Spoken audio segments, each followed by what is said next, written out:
अस्सलाम वालेकुम। हिजर के आंसू पार्ट 9 में आप सबका वेलकम है। नोवेल रीड करने से पहले मेरे चैनल को सब्सक्राइब कर दें और बेल आइकन के बटन को भी प्रेस कर दें ताकि हर आने वाली वीडियो का नोटिफिकेशन आपको मिलता रहे। उनकी बात पे एक पल को वहाँ मौजूद लोग खामोश हो गए। अगरचे के बात कोई अनहोनी ना थी, लेकिन फिर भी सब चुप कर गए। इन सब की खामोशी पे प्रीजे का दिल हौल आया कि कुछ पल ही सही, लेकिन वो यहाँ से निकलना चाहती थी। कुछ लम्हे सुकून के गुजारना चाहती थी। ओह मतलब रस्म। उसकी सास की इस्तेहज़ाइया आवाज़ गूंजी तो दूर खड़ा ज़ाविया भी मजबूत कदम उठता नज़दीक चला आया। जी, उसकी भाभी ने यक लफ्ज़ी जवाब दिया तो उनके चेहरे पे एक मुबहम सी मुस्कान फैली। तो फिर रस्म में तो दूल्हा भी साथ जाता है, तो आप ज़ावी को भी ले जाएं ना साथ। उन्होंने इंतहाई मासूमियत से तड़प का नया पत्ता खेला कि वो जानती थी कि वो कभी भी नहीं जाएगा वहाँ। उनकी बात सुन के बेसाख्ता उसकी झुकी गर्दन झटके से उठी और नज़र उसकी तरफ गई, जो बेतासुर अंदाज से अपनी माँ को देख रहा था, जबकि बाकी सब भी इसे देखने लगे। हाँ हाँ क्यों नहीं, ज़ावियार भी चले हमारे साथ, उसकी ममानी जल्दी से बोली तो सब उसके जवाब का इंतज़ार करने लगे, जबकि इस सारी कार्रवाई को इंजॉय करती उस औरत के चेहरे की मुस्कान देखने लायक थी। ओके, कुछ देर तक हम निकलते हैं, तब तक प्रीजे भी चेंज कर ले अगर करना चाहे तो। हल्की सी मुस्कुराहट लबों पे बिखेरे उसने धीमे अंदाज में उन्हें देखते कहा तो सबके चेहरे खिल उठे, जबकि उसका दिल जल के राख हो गया कि वो उसकी मौजूदगी में खुल के सांस नहीं ले पाती थी। एक अजब घुटन का एहसास होता था, लेकिन अब ये मजबूरी उसे ज़िंदगी भर साथ लेके चलनी थी। बीच राह की लटका हुआ उलझा हुआ अजियत में मैं वो वादा हूँ जिसे तोड़ गया कोई। उसके जवाब पे उसकी माँ की मुस्कुराहट बक से उड़ी और अब वो खार खाती निगाहों से प्रीजे के सजे सवरे रूप को देख रही थी, जिसे सारा कसूर उसी का था। आधे पौने घंटे बाद वो सब वापसी के लिए रवाना हो चुके थे, अपने महबूब को अर्शों पे बुलाने वाले। हम यहाँ ज़मीन पे हिजरे यार में मरे जा रहे हैं। मोबाइल हाथों में पकड़े मुसलसल उससे राब्ते की कोशिशों में थी, लेकिन वो बेमहर शायद उसकी अज़ियतों के मज़े ले रहा था। उसकी आंखों से जलथल बहते आंसू मोबाइल की स्क्रीन को धुंधला कर रहे थे, लेकिन वो इस सब से बालातर हो के उससे राब्ते की मुसलसल कोशिशों में थी कि रबील और सूफिया बेगम शॉपिंग के लिए गई थी और इसे इससे अच्छा मौका नहीं मिल सकता था बात करने के लिए। और वो बिस्मा के मशवरे पे उससे राब्ते की कोशिश कर रही थी कि बिस्मा अभी यहाँ ही थी। प्लीज़ असफन यार एक बार मुझसे बात करो प्लीज़, काम है मुझे। वो लरसते हुए हाथों से एक बार फिर से मैसेज करने लगी। यूँ करते उसका दिल खून के आंसू रो रहा था। अपनी इज़्ज़त नफ्स की बिखरी करचियाँ आंखों में चुभने को थी, लेकिन वो बेबस थी और शायद फिर कुदरत को उस पर रहम आया था, जो उसके घंटे भर की मिन्नतों के बाद उसकी कॉल आ गई। उसने फ़ौरन उसे बिस्तर मोबाइल कानों से लगाया और उसे पुकारा। असफन यार, उसके लबों से खुशनुमा अंदाज से भीगी आंखों से सरगोशी निकली। कैसे हो? उसकी खामोशी पे उसने आहिस्ता से पूछा। हाँ, तुमने क्या बात करनी है? उसने कहने के साथ बात का पूछा, जैसे डर हो कि वो मज़ीद लंबी बात ना करे। उसके ऐसे दो टोक अंदाज पे वो लहज़ भर के चुप रह गई, फिर हिम्मत यकजा करके बोली, तुमने शादी से इनकार कर दिया? पूछते ही उसने उसके जवाब के इंतज़ार में दम साध लिया।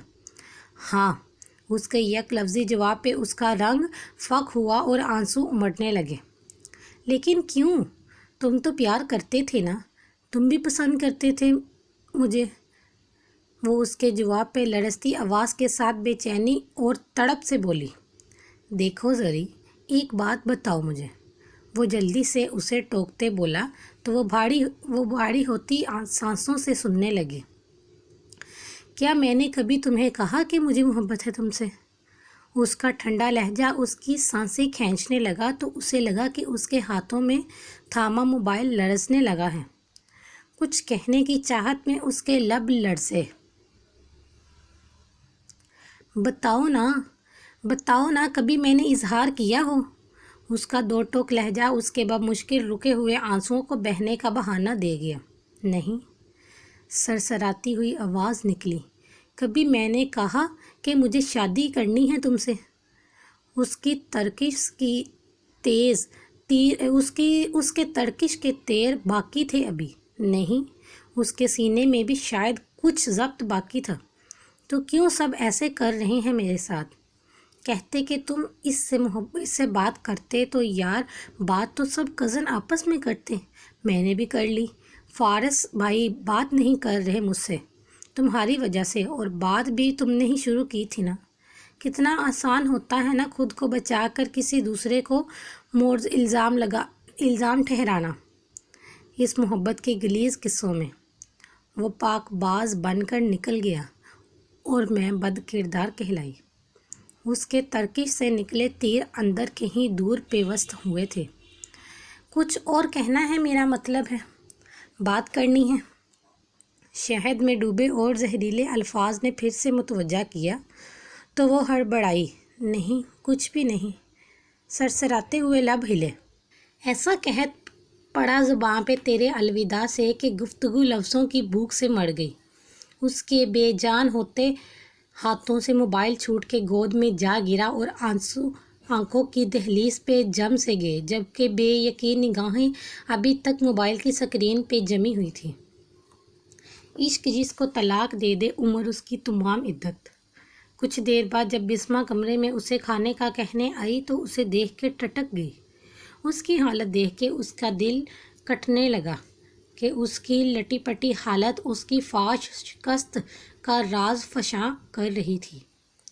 اور بالآخر محبت کے تمام قصوں سے میرے حصے میں فقط مات آئی۔ زری، اس نے قریب جاتے اس کا کندھا ہلایا تو وہ چونک گئی اور خالی خالی نگاہوں سے اسے دیکھا۔ اٹھو کھانا کھا لو، اس نے اس کی حالت نظر انداز کرتے اسے ہلکے پھلکے انداز میں کہا تو وہ تڑپ کے اس کے سینے سے جا لگی۔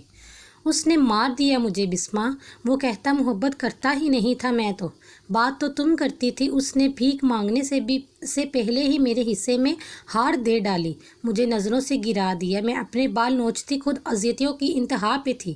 عشق میں چوٹ پڑی تھی، درد تو گہرا تھا۔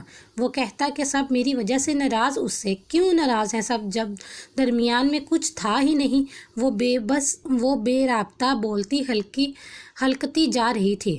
سبھی نے اس سے بگاڑی ہوئی تھی میرے لیے، وہ میرے عشق میں حالانکہ مبتلا بھی نہ تھا۔ سب کیوں اس سے خفا ہیں جب وہ کہہ رہا کہ اس نے کچھ کیا ہی نہیں، تو پھر سب اسے چھوڑ دینا۔ ہائے، جب وہ میری ذات سے اکتا جاتا ہے تو پھر وہ شخص مجھ پہ تہمتیں لگاتا ہے۔ وہ اس کو سینے سے لگائے اپنے آنسو پیتی اس کا ہلکنا تڑپنا سمیٹنے کی کوشش میں تھی۔ شعر کہنا ختم، گنگنانا ختم، تیری محفل میں اب آنا جانا ختم، تیرے پیکر کی ہر ادا الوداع، تجھ سے باتیں ختم، روٹھ جانا ختم۔ اور پھر سب نے دیکھا کہ وہ بدل گئی۔ وہ باتیں پہلے بھی کرتی تھی لیکن پھر وہ بے شمار بے تکی باتیں کرنے لگی، گھر کے کاموں میں حصہ لینے لگی۔ وہ چاہتی تھی کہ وہ اسے کبھی کسی لمحے بھی اسے یاد نہ آئے، لیکن ایسا ناممکن تھا۔ ابو جی چنے صاف کرتے، جو آدھے چنے ہیں انہیں نکال دوں۔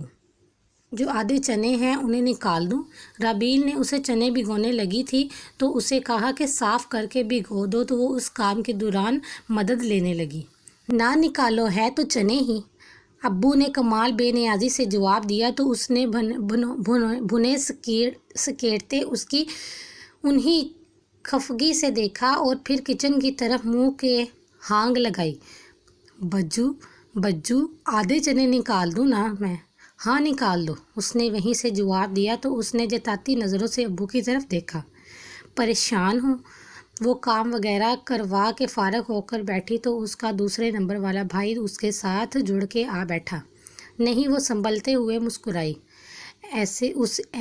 چھوڑو اسے، تمہیں پیارا سا فوجی لا کے دوں گا میں، دفع کرو تم۔ وہ اسے بہلانے والے انداز میں بولتا تسلی دینے لگا۔ کسی نے اہل ستم کو ایک لفظ تک نہ کہا، سبھی نے مجھ سے کہا حوصلہ رکھو۔ غصہ آتا ہے اس پہ؟ کچھ دیر بعد اس نے آہستگی سے پوچھا تو اس نے نظریں اٹھا کے اسے دیکھا، گلے میں کہیں آنسوؤں کا پھندا سا بننے لگا۔ تم ایسا کرو، اگر غصہ آ رہا ہے نا تو اسے کال کرو اور جی بھر کے گالیاں دو، بھڑاس نکالو، دیکھنا ٹھیک ہو جاؤ گی۔ وہ اسے نارمل کرنے کے مسخرے پن سے بولا تو اس کے لبوں پہ مسکان پھیل گئی۔ گالیاں نہیں آتی مجھے، اس نے سب کچھ بلاتے اسے دیکھتے مسکرا کے کہا تو وہ پرجوش ہوا۔